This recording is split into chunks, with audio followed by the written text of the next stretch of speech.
Seguimos en este programa especial de En la Mira con la entrevista a Héctor Amodio Pérez. En este bloque vamos a hablar de un capítulo central en la saga de Amodio dentro del MLN, que es la caída de la cárcel del pueblo, ese lugar donde el MLN recluía a quienes secuestraba. Durante 30 años se dijo, y los libros así lo certificaban, que el responsable de haber cantado, de haber entregado la cárcel del pueblo era Héctor Amodio Pérez, hasta que finalmente se terminó por admitir que en realidad había sido otro dirigente de Tupamaro, Adolfo Basen Alanís, el que entregó esta cárcel del pueblo. Amodio Pérez se basa en esto para decir que allí comienza el mito del traidor. Vamos a ver. Hay algunos aspectos en los que ex compañeros suyos hablan mal de usted, digamos, ¿no? De que ya le tenían desconfianza de antes, de que usted se quedó con plata de las libras de Mailos que nunca se encontraron. Las libras me las entrega una noche en Avenida Italia y Comercio, Raúl Sendic. Viene con una bolsa, me las da y me dice que se las guarde en un berretín, un escondrijo, que teníamos en la chacra, que había sido de una chacra en Pando, que había sido de esclavo. Esa chacra nosotros hicimos una estratagema legal, se pone un anuncio en el diario, nosotros la compramos y nos vamos a vivir, a dar cobertura a ese lugar. Vamos la Negra Mercedes, yo y una familia del Cerro, que era la señora y 2 niños. Nos vamos a vivir a la chacra de Pando y yo monto un criadero de pollos. Entonces, Sendic me da esa bolsa con libras, yo las meto en el coche, en un Land Rover que tenía, y me las olvidé en el coche. Está el coche aparcado en la chacra, con las libras, un Land Rover, ya sabes que se abría con... Nada, era meter la mano y llevarse. Y yo me las olvidé ahí. Cualquiera se pregunta, ¿cómo alguien puede olvidarse de una bolsa de libra atrás del auto? ¿Cómo puede? Usted que era un tipo disciplinado. Me las olvidé. Yo también me equivoqué. ¿Pero y qué? ¿Se las robaron? No, me las olvidé en el coche. ¿Y? Entonces, a la mañana siguiente, yo tengo una reunión con la columna 1, el comando de la columna 1, que era Cultelli, Graciela Jorge, Elida Valdomir y otro compañero que no recuerdo quién era. Tengo que ir a una reunión con ellos. Me había pasado toda la mañana reparando la bomba de agua de un molino que teníamos ahí en la chacra. Y cuando subo al coche me encuentro la bolsa. Entonces, agarrar la bolsa, meterme en la casa, abrir el berretín, guardar las libras, significaba tiempo. Tardaba en eso 15 o 20 minutos y yo iba con la hora contada. Entonces no se me ocurrió mejor cosa que había unos muros de una antigua conejera que estaba medio derruida y saqué la bolsa y la metí en esos bloques de cemento que eran una pared que se había caído. Ahí la dejé y me fui. Esa tarde soy detenido en San Martín y el Iniciador, San Martín y casi Boulevard Artigas. La primera oportunidad que tengo de conectar con el exterior, mando decir dónde están las libras. La gente de la casa, la señora que participaba en la cobertura de la casa, me vio que yo ponía algo entre esos bloques. Si se lo quedó ella, si lo encontró la policía cuando allanó la chacra, o quién se las quedó, no lo sé. pero yo informé dónde estaban las libras. Pasó un año sin que yo me enterara que las libras nunca se habían encontrado. Y me entero cuando Bassen es detenido en julio de 1971.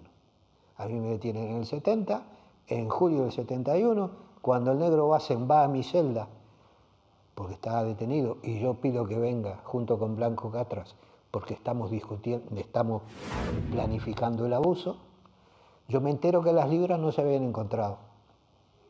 Un año. Si este cuento que usted hace, si lo hubiera hecho tu compañero, ¿usted lo creería? ¿Por qué no?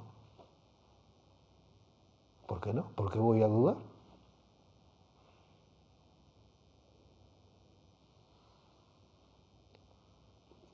Yo me ofrecí a ir a buscarlas. Le dije a Bassen, no te preocupes que cuando salgamos yo las voy a buscar. Y fuimos. Yo fui, me llevó un compañero que no sé quién es, me llevó en un coche, en un Indio rojo. ¿Un Indio era? ¿Un Jeep? Bueno, me llevan y el campo no existe. ¿Y sus compañeros qué le dijeron en aquel momento? Nada, a mí nadie me dijo nada. ¿No lo cuestionaron? Nunca nadie me dijo nada. ¿Usted cae en el 19 de mayo del 72 es que cae? El 22 de mayo. 22 de mayo. 22 de mayo. Pero ya ahí, usted había sido expulsado del MLN. Hay versiones encontradas sobre si es expulsado o no es expulsado. No. Definitivamente. O sea, ¿usted hasta último momento pertenece a la organización? Claro. Claro. Pero usted ha leído que hay versiones de que es expulsado. Sí, pero no es cierto. O sea, yo me tendría que haber enterado. Puede haber ocurrido que se haya sido expulsado y no haya sido enterado. No. ¿Por qué? Porque en esas épocas usted estaba preso, las decisiones se tomaban por allá, había gente clandestina. Bueno, sí, eso era así. Pero yo creo que yo estoy, hasta el último momento, estoy dando la cara por el MLN. Cuando yo me reúno con Engler y le digo, tenemos que retirarnos de la calle, y le digo a Marenales, tenemos que retirarnos de la calle, lo que está haciendo el BEBE en el interior es un disparate, hay que frenarlo, y Marenales manda a Rosenkopf a buscar a Sendig para que pare las acciones, y lo hacen venir a Montevideo, y Marenales y Sendig vienen a discutir conmigo. Yo me tengo que plantear que estoy dentro del MLN. Hay una carta donde yo digo, que me la dice Marenales, elaborar un planteo para discutirlo en el Ejecutivo, donde yo analizo el proceso de desintegración que se viene dando, que es el anexo a la Carta 4. Ese anexo, ahí está planteado el proceso de deterioro que se ha venido dando en el MLN. Eso es así. Y yo lo discuto hasta el último momento.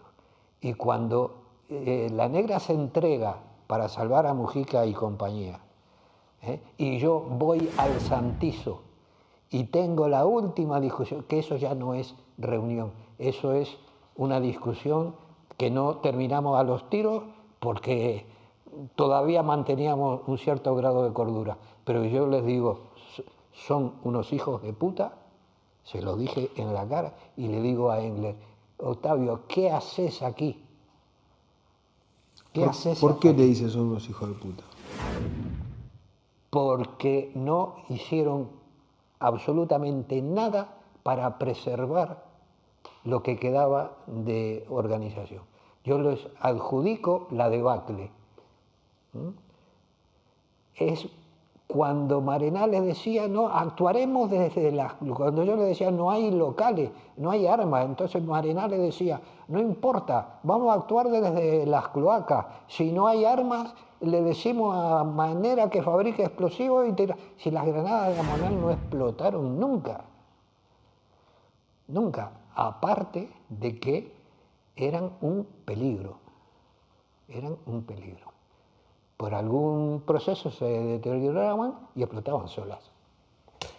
Cuando usted cae, al poco tiempo, a los pocos días, se da un episodio que la historia del MLN, tal cual está contada, lo plantea como un episodio importante y que para usted mismo ha dicho que es clave en su historia posterior, que es la caída de la cárcel del pueblo.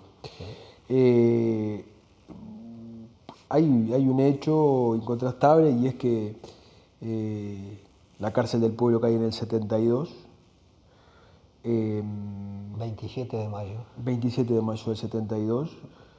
En el 84 muere en prisión Adolfo Basen Alanís. Y recién en el 2009, en una entrevista que el periodista Tagliaferro le hace a Julio Marenales, Julio Marenales reconoce allí que la cárcel del pueblo, la dirección, se la entregó a los militares Adolfo Basen Alanís. Es un hecho que durante esos 20 y pico, 30 años, el único argumento que había era que la cárcel había sido entregada por Héctor Amodio Pérez. Luego, cuando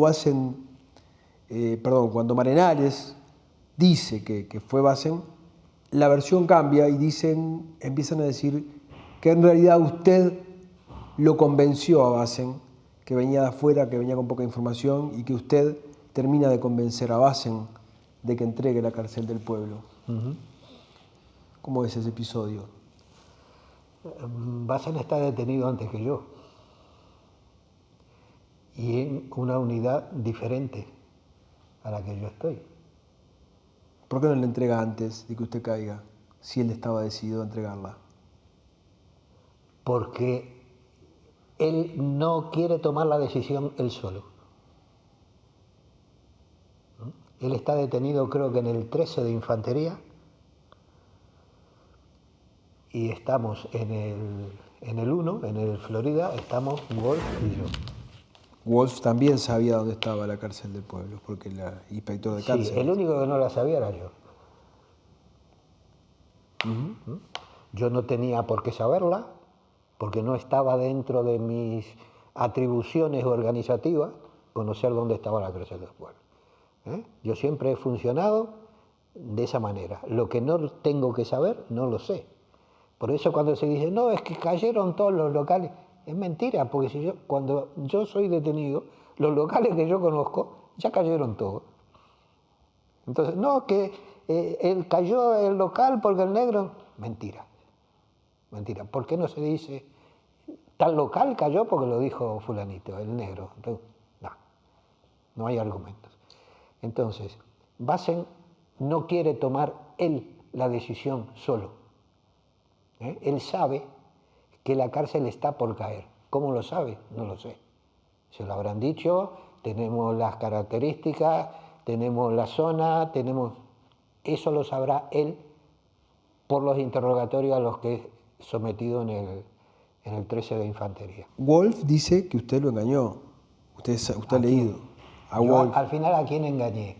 ¿A Basen? ¿A Wolf? ¿A los dos juntos? Wolf dice que los engañó a los dos.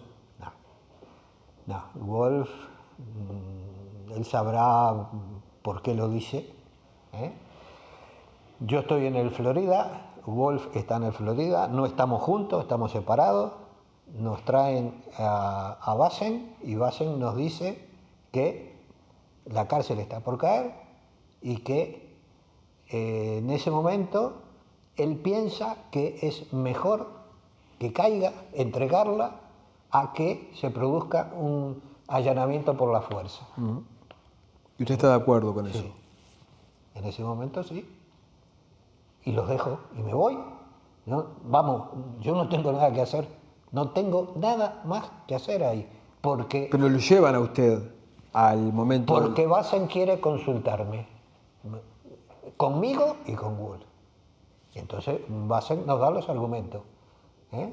La tienen ubicada, va a caer. La versión de los libros dicen que cuando llegan a la cárcel del pueblo, el que baja a golpear es Basen. No, su versión es que baja usted. Soy yo. Cristi me hace bajar a mí. En ese momento, para el ejército, Basen no tiene ningún valor. El cabecilla sedicioso soy yo. Christie cree que Basen no es nadie en el MLN. Ignoran el peso específico que Basen tuvo en el MLN en ese momento.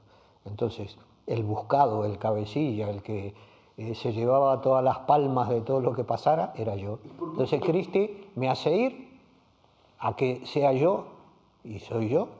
Me llevan, encañonado, me llevan, me plantan delante de la ventana, y el que llama a la ventana y habla hablo al vacío, yo no sé si hay alguien detrás de la ventana que me está escuchando.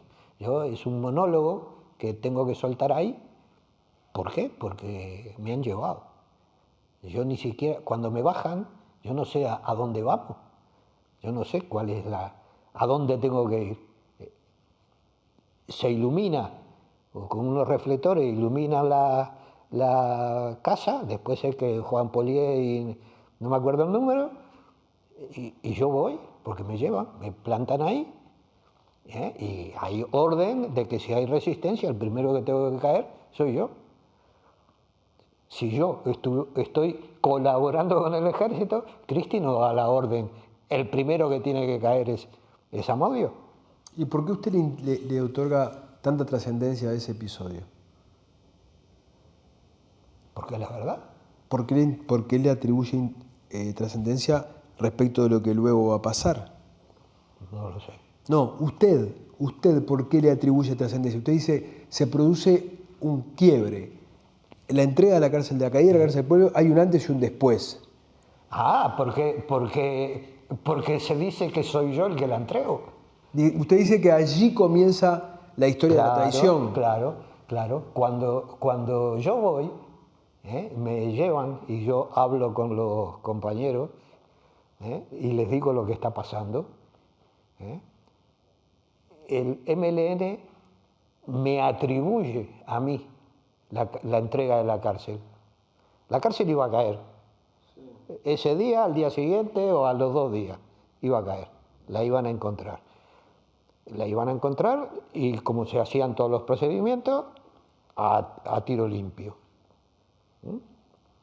Entonces lo que Basen quiere evitar es eso. Y lo consulta conmigo y lo consulta con Gol. Los dos le damos el consentimiento. Pues sí, negro, tenés razón, yo pienso que es lo mejor. Y se acabó. Entonces, como la prensa me adjudicó a mí la responsabilidad, se me señala como el que proporciona los datos para la caída de la cárcel. El único que lo desmiente una sola vez, fue el Diario de la Noche. Que al día siguiente de dar la noticia, desmiente que la cárcel ha sido entregada por Héctor Amodio Pérez. Lo que pasa es que en ese entonces el Estado Mayor del Ejército jugaba a varias cartas y como que estaba yo a disposición del alto Estado Mayor en materia informativa. No sé si en ese momento la historia hubiera dicho desde el comienzo que quien entregó la cárcel había sido Basen. A mí no se me adjudica nada. ¿Y usted lo hubiera luego traicionado, digamos? Si no tenía ningún motivo. Yo hasta ese momento soy un miembro del MLN.